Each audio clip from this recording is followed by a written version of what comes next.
Hello everyone and welcome to this special two-part episode, the Menopause One, of the Women Talking About Learning podcast. I'm Andrew Jacobs. For this episode we put a shout out for guests and we were inundated with loads of women wanting to talk about this often overlooked subject, which was quite frankly amazing. We've decided to split this episode into two parts. Part one, which you'll hear now, is for guests with a personal experience of menopause, and we have two fantastic contributors. Our first guest is Michaela Tabinor. Michaela is Head of Account Management at Strategy Solutions and has spent all her career in client-facing roles that encompasses media and advertising for both sales and learning and development. She also prides herself in managing customer expectations to deliver the highest levels of customer service to all of her clients. Our next guest is Cathy Brennan. Cathy is a financial educator, coach and money mentor with qualifications and experience to back her expertise. She believes financial decisions are the cornerstone in making meaningful change in life, and it's why she founded Resourceful Planner in 2022. This is an outstanding conversation which we recorded at the beginning of September 2023. This is Women Talking About Learning. This is Michelle and Cathy talking about the menopause. Hi Cathy, how are you? I'm good. Michaela, how are you keeping? Yeah, I'm good, thank you. This is the first podcast I've done, so I'm interested that it's the subject that I'm quite passionate about. I don't know whether passionate's the right word, but it's something that's been part of my life for the last 9 years. So hopefully I'm coming out of it soon. So yeah, I'm looking forward to it. Well, this is my second podcast, so I'm not an expert, but the first session that I participated in was on hormonal health. Ah, right, okay, So very linked. So that's why I thought, let's keep the conversation going. Yeah, definitely. I think I know that because I've had quite a few conversations with people at work. I've done some training with different colleagues and clients, and the one thing that I'm really happy about is that people are talking about it now. People are starting to talk more about it. There's more information out there, and it's no longer a subject that's kind of pushed under the carpet, is it? I don't know if you found that. Yeah, well, I totally lacked any awareness whatsoever. I after lockdown, we had a couple of family bereavements, and I went for bereavement counselling. And after the first session, the therapist suggested I go back to my GP. She asked, "Have you been watching any of the Davina McCall programs?" And I was like, "No. Why? What are they about?" And she said, "I think a lot of your symptoms seem to be perimenopausal." And yeah. Wow. So so it took nearly 12 months then to have that conversation for me to get educated, find out the information. I went and joined a menopause cafe that met in person, and was asking questions, and then older female GP put me on medication then, and I asked for a second opinion of GP and another surgery who was a menopause specialist. Yeah. And she explained to me that about the NICE guidelines and what the gold standard prescription would be, which was the patches and then the progesterone tablets, and the estrogen patches then. So it was quite a journey, and at the same time I was grieving and it was quite unwell. It's strange to think that it took something like that to actually push you down that road, something like bereavement that to push you down that road.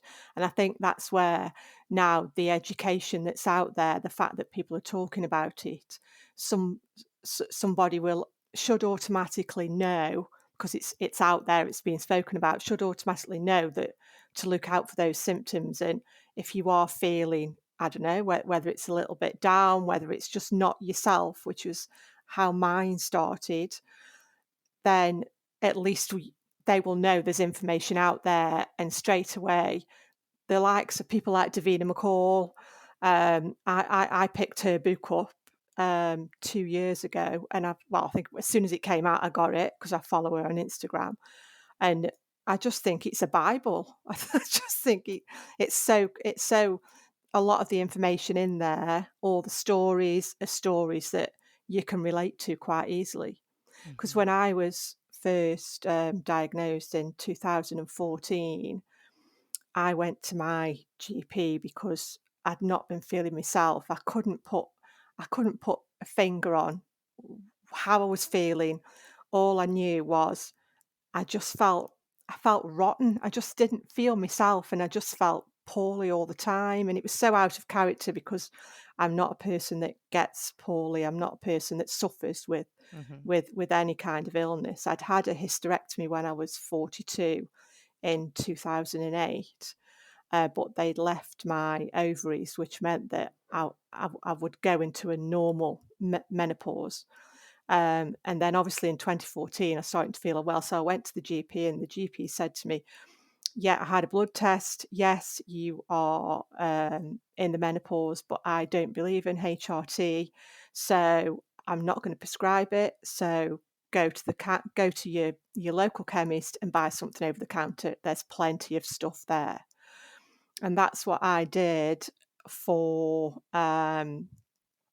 quite a few years. I think it was 2019 where I must have been to every chemist, every supermarket, researched every single tablet that was out there that you could buy over the counter, and literally taken every single tablet I could take. And for a period of time, the symptoms were fine. I felt like it was under control. But then there came a point in 2019 when I was driving to work, and I got stuck in traffic, and I was late for an appointment because I was stuck in this traffic, and I just burst into tears, and I didn't know why I'd burst into tears because, like, this is ridiculous. I'm not the kind of person, I'm not an emotional person. I don't get upset easily. So I thought, right, I need to go back to the doctors. And I Yeah. went back to the doctors. That was 2019, and I saw a lovely doctor. And the change between that doctor I saw in 2014 that said, I don't believe in HRT, I'm not going to prescribe it, go and buy something over the counter, to the lady I saw in Mhm. 2019, she straight away, yes, I'll give you HRT, no problem.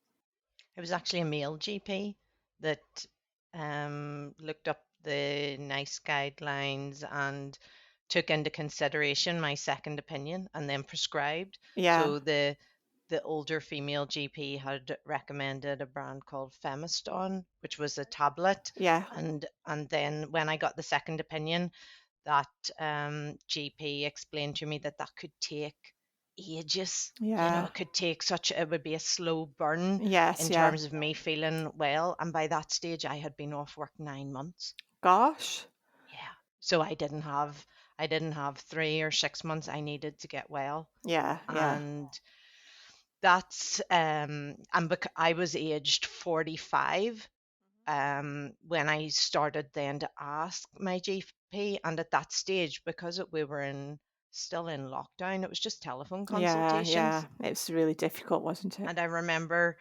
um, her saying, well, because you're on the cusp, 45 is, they weren't even going to do a blood test. Mm, But then it's only when you educate yourself. So my port of call was Dr. Louise Newson and the Balance app. mm, And she had a list of symptoms. yeah, And she said, if you're ticking off more than 8 out of 10, say, for example, then it's symptom based. So the blood test was saying no, that all my levels were fine. But it was and it's funny that you mentioned 2019 because I remember having hot sweats, and I was in the office, and I remember in the kitchen and making a coffee or a tea in work saying, and someone asked me, how old are you? And I would have, let me see, I would have maybe been about 43. So and it's when you try and when you're saying you didn't know what was wrong with you, I couldn't explain what was wrong with me. It was everything. I thought my head was going to explode. It's so nice to hear somebody say that, because you literally can't explain the way you feel. It's impossible. And I'm sure a lot of people put off going to see their GP because they don't know how to Hmm. explain. And I do find it, a bit ridiculous that they won't do this blood test. And that blood test actually can tell whether somebody's levels are higher, whether somebody's levels are lower. And yes, your levels are high, whatever you are, that you are getting into the menopause. I think it's ridiculous that it can be, there's got to be an easy way of diagnosing it, hasn't it? Yeah. Because I just think the whole thing's mad that there's no easy way to diagnose it. But So for me, the blood test was irrelevant. yeah, that's right. But so you've got to think, what are other Yeah. ways that it can be diagnosed? And all I keep thinking about now is everything that I've gone through, and the way things have changed over the last nine odd years, which is how long it's been for me. Things are improving, and the more people talk about it, the Hmm. more awareness there is out there, the more groups, like you mentioned, you went to a menopause cafe, the Davinas of the world. All of that is going to educate the women that are young now, that are kind of in their 30s now, Hmm. know that this is coming. So I just think it's brilliant that there's people are talking about it. Yeah. It was not on my radar whatsoever that I needed to pay attention to my hormones. Yeah. And I'm still having a cycle. When you look back, so it was a case of anxiety, depression. There was lots of when I counted up as I started to get well, and again, when I listed out what were the factors, the contributing factors, there were about 10 Mm, 10 items on the list. mm. We had the pandemic, lockdown, becoming a workaholic, working more, very irritable, anxious, depressed, grief, Yeah. and not being able to, give the send off to those two loved ones that Mm, they deserved, mm-hmm. because we had limits on funerals and who could Yeah. attend. Yeah. Yeah. Um, and yeah, it took the bereavement counselor to say, I think you need to be speaking to your GP as well. And then I moved on then after 8 sessions with the bereavement counselor to do CBT, so cognitive Yes. behavioral Yeah. therapy. Yeah. And I'm quite open about that. I then had, I think, about 10 sessions. And the learning, I mean, I thought that I was an intelligent individual. Thoughts aren't facts. Was and then me recognizing that in order to suppress the stress, that I was feeling, then the outlet was, spending, and during, and then realizing that I need connection. So that whole situation of being at home and not seeing people, and then looking back, I know that I could control work. Yeah. So I just worked myself into the ground, so much so that I was irritable and pushing everyone away. Mm, I didn't even have time to come to the front door, I was very irritated. Why would anyone call to the door during the day when they know that, so it was just totally, I can see such a sea change in myself now. And it was a really difficult 2 years, mm. but not having been aware that actually I was, things were all starting to cave in, maybe, 2, 3 years before that. But so I couldn't separate what was anxiety, what was depression. Were these, just pressures because of my circumstances? or was it Was hormonal? it hormonal? Yeah. Yeah, yeah. And because I couldn't see it, a bit like you, Michaela, I had never been off work, or and maybe it was that, not that stiff upper lip of, just getting on, you can push That's through. right. Yeah, yeah. That's not the answer, because sometimes you just need to take care of yourself. Yeah, and I think once you finally do go make the appointment and go to the GP, you automatically feel better in yourself because you've taken that step. And I know that when I was prescribed the HRT and I came back, and the first prescription I had was tablet form, and that was in 2019. They gave me the lowest dose you could have, and within a week, I felt so much better. And you never know whether is it a placebo effect, the fact that I've finally done something, I've gone to the doctor and I'm grabbing hold of it, and is that making me feel better himself? And do you know what? If it was, I didn't care. I just wanted to feel well again and back, get back to be my normal self. And then I carried on. I took the tablets and I was absolutely fine. I felt brilliant, like I had a new lease of life. My symptoms totally went away completely. And then in 2022, um, early in 2022, last year, um, my symptoms started to come back again. I thought, oh, are the tablets now? As my body got used to them, I'm kind of, I'm 7, 8 years into this process, because you read the books and they say it's 10 years for some women, but it could be longer. There's no accurate figure that says how long it's going to be. So I went back to the doctors again, saw a different doctor and said, this is the situation. My symptoms are coming back. I used to get a lot of water infections, and it took me a long time to understand that it was the water infection that was making me feel so poorly and down and miserable, and just not feeling great about myself. So that's how I recognize if my symptoms are coming back. I'll get a water infection. So I went back to see a GP, and I saw a different GP because the doctors are always changing. And she said, "Yeah, we can increase your levels." She did a blood test, did another blood test, and said your levels are high. You're at your peak, so I can increase your dosage. She says, "But I don't want you taking the tablets. I'd prefer you to go on the patches. Have you got any reason why you didn't choose the patches in the first place?" I said I was never offered them. I said I was only offered the tablet You don't know what you don't form. know. I said I didn't even realise that, what the patches did. So she said I'd be happy to increase your dosage, providing I can move you on to patches.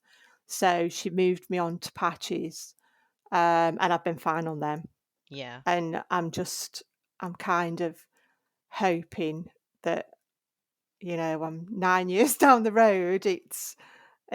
Is it coming to an end? Because that's something else as well. The one thing that we've been talking about at work, so there's 4 ladies and we're all of the similar age, and we're all going through the menopause. And one of the ladies, who's actually our CEO, she's just come out of the menopause, and she's now talking about how she feels now, and the things that she's saying about, I feel like there's a fog been lifted.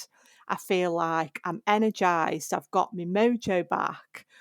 And we just sat there and I said, nobody ever talks about that. Everybody talk. Yes, it's fantastic that people are talking. It's fantastic that the menopause is a key subject, but everybody talks about the bad things, the symptoms of when you're in it, how bad the service is, that your GP might not prescribe it.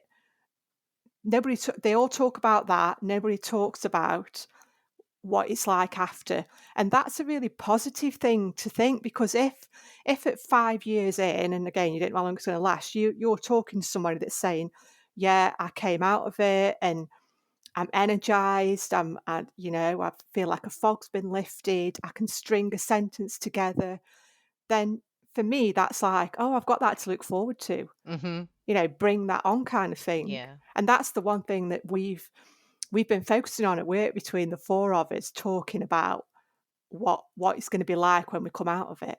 Yeah. So maybe that's another element to it, isn't it? Yes, I mean, I certainly, you don't realize you've lost your mojo until you get it back. You I don't. I actually know had you to look up. don't. I had to look because someone said it to me. It sounds like you've got your mojo back. I thought, that's not a very Northern Irish saying. I Yeah, think it was a yeah, Scottish yeah, woman who had said it to me. And then when I looked up, and I thought, actually, I have. yeah, yeah. And I didn't know that I had lost it until I came back. So it's just giving you the language It is. Yeah, to. it is. So I didn't have any of the language. I just had my head is going to explode. I Yeah, can't explain, yeah. and it was going to the menopause cafe that so I had been prescribed anti-anxiety and antidepressant medication. And then it was the other women at the cafe who explained that that in itself may not be enough. I think Mm, they asked, so did you not take then HRT? And I said, oh no, I haven't, because I'm young. mm. Whatever that means. Yeah, they said the blood test was fine, and it was them who said about the balance app and its symptoms, and some people were quite anti HRT. Yeah, yeah. But I, like you, felt elated when I got Mm. that prescription I know. with the Yeah, tablet. But it yeah. was just a friend said to me, do you know that my sister is the menopause specialist in her GP clinic? She'll have a chat with you. And she said, look, the gold standard is transdermal. It's even understanding what does this mean. Yeah, yeah. You want the patches because it goes straight into your bloodstream. Mm-hmm. And then she said you want to push for the highest dose first, because then if you're feeling great, you needed that, and then they can adjust it down. So rather than a slow burn, as I would call it, starting at the lowest and a month later and then another month. And as I say, I had been off work for 9 months, so You I wanted something I quickly. needed Yeah. something fast. And at the same time, I had my three children, my daughters, I have twin girls, and they just turned 12 yesterday, All and right. my son is 9. So I was in the thick of it, Mm. the children returning back to school, and then they were undertaking transfer tests to go to post primary school. One then had a diagnosis of ADD, which has been diagnosed now as ADHD, and Mm-hmm. then last December, autism. So, Michaela, Wow. I needed to get, Yeah. I had to be in top Yeah. form, Yeah, definitely. because everyone else, was depending on me to help Mm-hmm. them. Yeah. But I actually returned to university. So last year I studied a part-time postgrad and then retrained. And now to have the certificate actually just arrived this week in the Oh, post. wow. Yeah, and Congratulations. it's it just goes to show you that, and that's the positive, Yeah. that Yeah. I remember thinking, oh my goodness, I don't think I could ever learn again. But that cognitive, when you're not well, the Mm. cognitive function, you're not going to be able to retain. So No. it's all a step by step process. Yeah. Whether you're open to taking medication or not. Thankfully, we didn't have a family history that Yes. Yeah, that's right. Yeah. precluded, Yeah. but the tablet medication, actually, another friend went on it, and her GP said, but you would only be going on that for 5 years because there are side effects. Yeah. Yeah. Whereas, so you need to be able to make informed decisions, Definitely. Definitely. but And you have to find that you have to find out the information, but you need to know what to ask. Yes, that's right. Yeah. And I think that's the whole education piece around it, isn't it? I got a text message yesterday from my doctors inviting me to a menopause clinic that's taking place. It's actually next week, which I actually can't go to because it's in the day. But it's taking place at the local church and they're putting that on. So there's obviously surgeries are putting more stuff on and they are making an effort, aren't they? Which is absolutely brilliant. And I am going to speak to the doctors and say, look, if there's another one, please still send me the text message because I will still go along to it. Because I think it's really important to have that education piece so that you can be kind of armed with as much information as possible. And you mentioned the Davina program on the TV. She did such a lot with that program to educate people. And she kind of had this wave. I mean, it was from her, the program and the book that actually got the law changed, didn't they? So they've now introduced this. The HRT is a lot cheaper now, isn't it? Yeah. Well, in Northern Ireland, we don't pay for our prescriptions. Ah, right. So, So okay. So yeah. So yeah. So that, wasn't a barrier here, but it was probably being on that cusp of being 45. yeah. That seemed to be a barrier for me. And then it was, well, you've a lot on, it was nearly like dismissing. So I had to do the research and provide the evidence to Yeah. say, and then they said, well, we won't object to you starting, HRT. But it's funny that you mention around, when I think back to, the period before I eventually said, I just, my head's just going to explode. There were, that book, The Body Holds the Score, or there's a book, and I only read it recently, but thinking back, your body sends you indications. I had Mhm. urinary tract Yeah. infections. I Yeah. Yeah. had a small hernia that began to twist, that I could feel it twisting. Mhm. And there were other, I can't think what they were, but there were other ailments Mm. that were obviously telling me that, I was becoming unwell Yeah. physically, Yeah. and I ignored them, or I Yes. just Yeah. telephoned and thought, right, okay, so I need to take, a prescription, or I Yeah. need to take a Yeah. cream, or whatever it is, Yeah. and did go and check things out. But your body is indicating to you, and it took one evening for my hands. So I had come in for dinner, and we were sitting with the children and my husband at the table, and they commented on my hands shaking. Oh wow. Yeah, and so I telephoned the doctor again. I thought it was Parkinson's or something like Mm. that. Mm. And then when she looked back, she said, this is now the third or fourth time that you've telephoned, and you need to take time off. So, it was, they were saying, oh, it sounds like you need just to take a break and whatever it was. And I was like, oh, yes, well, okay, well, I'll ring up, and well, I've got quite a busy week this week, and then it just shifted on. And you think, like, that was maybe from October to eventually May, that I just kept on going and persevering and thinking, oh, well, it'll get better. But I just had to ground to a halt Yeah. Yeah. and rebuild myself up Yeah. physically and mentally, Yeah. Yeah. and through medication. And I kept on thinking, oh, well, I just need a 2-week holiday. Yeah. I And know. it was Yeah. funny. I have a friend who is in the pharmaceutical sector, and she said, if your doctor just had to prescribe a 2-week holiday, wouldn't their life be Yeah. so Yeah. Definitely. so easy? Yeah. Yeah. Yeah. So before I feel that I'm taking everything now, Yeah. but prior to this, I would have reluctantly took paracetamol. Do you know? So it was that, oh, I can fix myself, and it was that mentality. And it took a counsellor to say, actually, no, you Yeah. can't.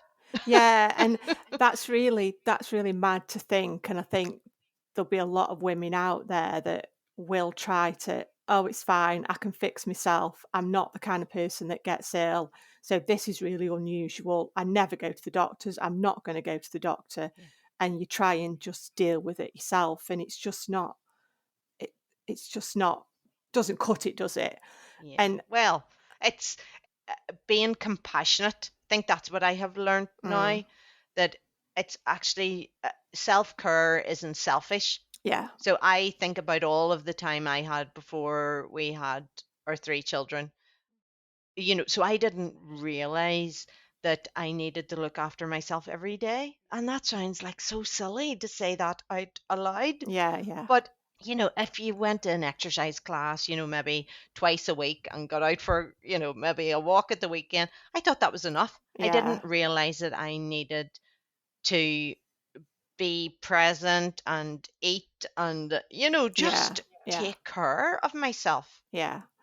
Yeah, and every day. that's where the whole education piece, I've commented quite a few times, the women that are in their 20s and the 30s now, I, I'm not going to say they're going to breeze through it, because they won't, but they'll have more help and support because it's all out there and it's easily. I mean, people just never spoke about it, and yet No. we talk about it now in our workplace because we've got the 4 women that we're kind of all of a similar age. And only a couple of weeks ago, our CEO just got the 4 of us together, and she said, "Look, I'm conscious that what you're going through, let's just all be together, let's work together. If any of you needs to go, look, I need to talk, I need a chat, then let's come Hmm. out and let's have a chat. Let's just be in this together." And she's the one that's come out of it, so she's Hmm. mindful that she wants to give us as much help as possible. And one of the ladies in the group, she got upset whilst we were talking about it, and we just said, "Oh, are you okay? Why is this so upsetting for you?" And she says, "I don't like talking about it." She says, "It really upsets me to think about it and to talk about it." And she was genuinely really upset, and Hmm. we just said, "Oh, that's," and she's not taking any medication. I think she's just trying to get herself through it. I don't know the reason why she's not going to do the medication thing, but she's just trying to get herself through it. But it really upsets her to talk about it. And Hmm. you shouldn't be like that, should you? Because to me, talking about it helps it. It helps you. It can help anybody, I think. I just think that's the best thing to do. Yeah. I mean, it's just it depends what it's given rise to in yourself.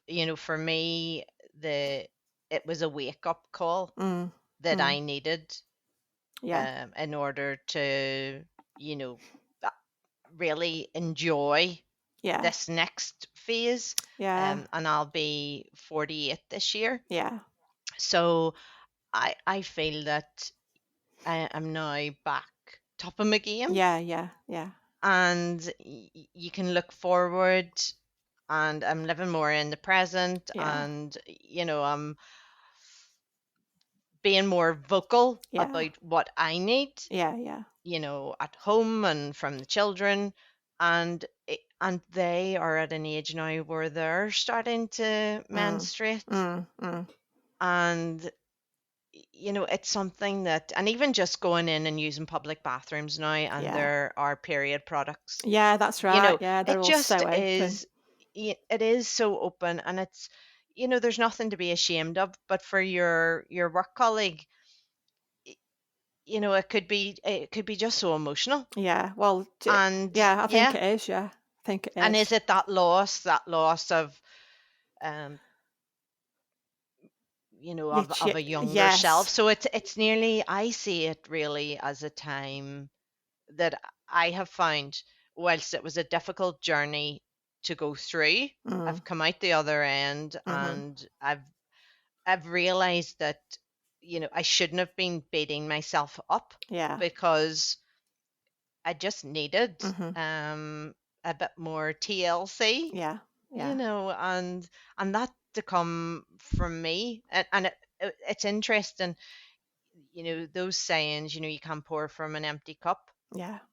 And, Yes. and Yeah. that that Yeah. it's so true, Yeah. because you can't give to others if you're struggling Yeah. yourself.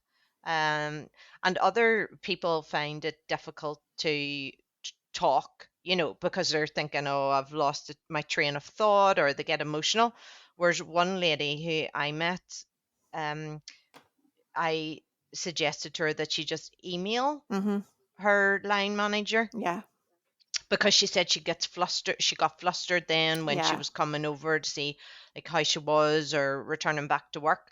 And I said that, why don't you explain Mm-hmm. that your parents needed, your parents live quite a bit away from you, they're needing more help, Yeah. and assistance. So it's typically that sandwich generation. Yes. Yeah. I'm going through perimenopause when my children are now starting Yeah. their hormonal Yeah. journey. Yeah. And it's different for everyone. Yeah. Yeah. Definitely. It is. Yeah. And I think that's the whole, that's the whole conundrum, isn't it? With everything, no two people are the same. But Yeah. I think the more I keep going back to this education, it's so important to educate. And I know for me, occasionally I've got the Davina book on the coffee table in the lounge, and occasionally I'll pick it up and I just have another little look. And I was looking at vitamins the other week, last weekend, about what vitamins I can take, because even though I'm on the HRT, I can't rely on that. Hopefully, it's going to see me through until the end. But I was thinking, what vitamins can I take to help me, to help the process as well? And I just think it's that whole education piece and talking about it. That's the crucial thing. Yeah. The fact that a lot of businesses, I used to read stories about women that had just totally couldn't function at work, and their employer had not been understanding. But now, whether it's because it's the law or Hmm. whether it's because people are becoming more understanding, that there's a lot more help available within the workplace, um, which I Well, think I is mean, really I good. yeah, I think back to many years ago when I was at a early stage of my career, and you had colleagues who would have been, wanting the window open, and it was a bit of a joke. Yeah, yeah, yeah. The woman of a certain Yes, age, I know. and Yeah, I it's know. Yeah, freezing in here, yeah, and they're on and off with their coat or their cardigan. yeah. And it's I think we're just um more aware now of that. It's not a laughing No, no, that's matter. right. Yeah, no. And even with my children, going to the toilet in school, and then asking the teacher, oh, I need to go to the toilet again, and Mm, they're saying, well, you've just been. yeah, And you can see. And I was a male teacher, and he said to me, oh, she went quite red, so I knew that something must have been up. yeah, And I yeah, said, yes, she obviously had to come back and get yeah, a product, and yeah, then go yeah, back to the toilet. yeah. But it's again not having the confidence or the language. you know uh, Again, early in my career in an open plan office, I remember putting my product up my sleeve. I know. you know Yeah, that's right. you Yeah, had to, yeah, so it was as if there's some shame, yeah, yeah. but there isn't. So I think it starts really with children, that it shouldn't be separately No, educated, no. that the girls go off and find out what happens to them, and the boys go Yeah, into a different room and find out. So we just, because it affects everyone. And I would have said that my husband was far more aware of my cycle, yeah, because yeah, he was bearing the brunt of it. yeah, yeah. That's He right. knew that he would have just said, well, there was just really a week, and you would have been a nightmare, Yeah, yeah, yeah. I think I you know? think more. I think more people are aware of everything now, and I don't think, I'm certainly not afraid to say to people at work, "Oh, I'm a woman of a certain age. You know where I'm going. You know what Hmm. I'm like." Or somebody said the other week, about hormones. I went, don't be talking to me about hormones. I've got the T-shirt and everything, and we just have a laugh about it. I think that's important, but I think it's also recognizing that some people are still going through their early stages of not being diagnosed, and therefore don't need to,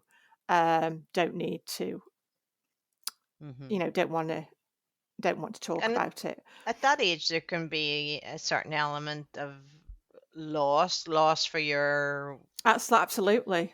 For that, womanhood, maybe empty nest, children moving on, and that's then right. with the likes of in my situation, that there were underlying needs Yeah, within the family that we actually weren't aware yeah, of. So that was a journey in yeah, itself. yeah, definitely.